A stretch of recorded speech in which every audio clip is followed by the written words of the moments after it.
এই ম্যাথটা হচ্ছে বীজগণিত থেকে 16তম শিক্ষক নিবন্ধন পরীক্ষায় স্কুল পর্যায়ে আসছিল। এই ম্যাথটা দেখে আমরা বুঝতে পারতেছি এটা হচ্ছে বীজগণিতিক রাশি থেকে আসছিল। এখানে বলা আছে x⁴ minus x square minus 1 = 0 হলে x square minus 1/x² = what. So এই ধরনের ম্যাথ যদি আপনি সলভ করতে চান তাহলে একটু থিঙ্কিং করতে হবে প্রথমেই, কারণ এটা হচ্ছে একটু ইউটিলাইজ করতে হবে। ইউটিলাইজ করে দিন এদিক সেদিক করেন সমানের, তাহলে কিন্তু খুব ইজিলি কিন্তু ভাগ করার পরে এটা হচ্ছে এদিক সেদিক করার পর আপনি এক্স স্কোয়ার অথবা এক্স দিয়ে ভাগ করার পরে কিন্তু অঙ্কটা খুব তাড়াতাড়ি ম্যাচ হয়ে যায়। সো এই ধরনের ম্যাচ সলভ করার ক্ষেত্রে আপনি স্টেপ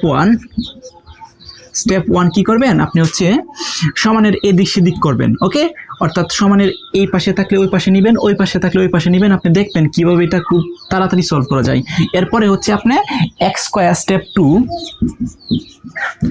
টু হচ্ছে আপনি এক্স স্কোয়ার অথবা এক্স দ্বারা ভাগ করবেন, তাহলে কিন্তু অঙ্কটা ম্যাচ হয়ে যাবে। সো আমরা দেখি এটা কিভাবে করা যায়। তাহলে এখানে বলা আছে x⁴ minus x square minus 1 = 0। তাহলে আমরা একটা কাজ করতে পারি, কিটা x⁴ মাইনাস 1 = এইটা যেন আছে, এটা হচ্ছে এই পাশে কি আছে, সমানের এই পাশে মাইনাস আছে এক্স স্কোয়ারের সামনে, ওই পাশে গেলে হবে প্লাস এক্স স্কোয়ার। তাহলে উভয় পাশেকে আমরা এক্স স্কোয়ার দ্বারা ভাগ করব। তাহলে x⁴ মাইনাস 1 কে আমরা ভাগ করবো হচ্ছে এক্স স্কোয়ার = এই পাশে আমরা এক্স স্কোয়ার দ্বারা ভাগ করব।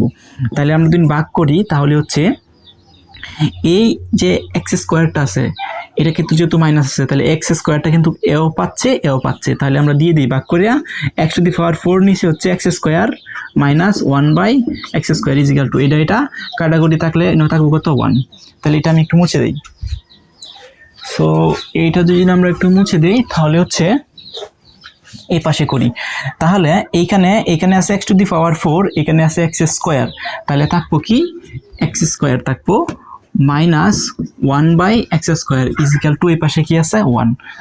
তার মানে আমার এই মানটাই চাইছে x square minus 1/x² = what. তার মানে x square minus 1/x² = 1। So এই ধরনের ম্যাথ যদি আসে তাহলে কিন্তু এভাবে খুব তাড়াতাড়ি সলভ করে ফেলতে পারবেন।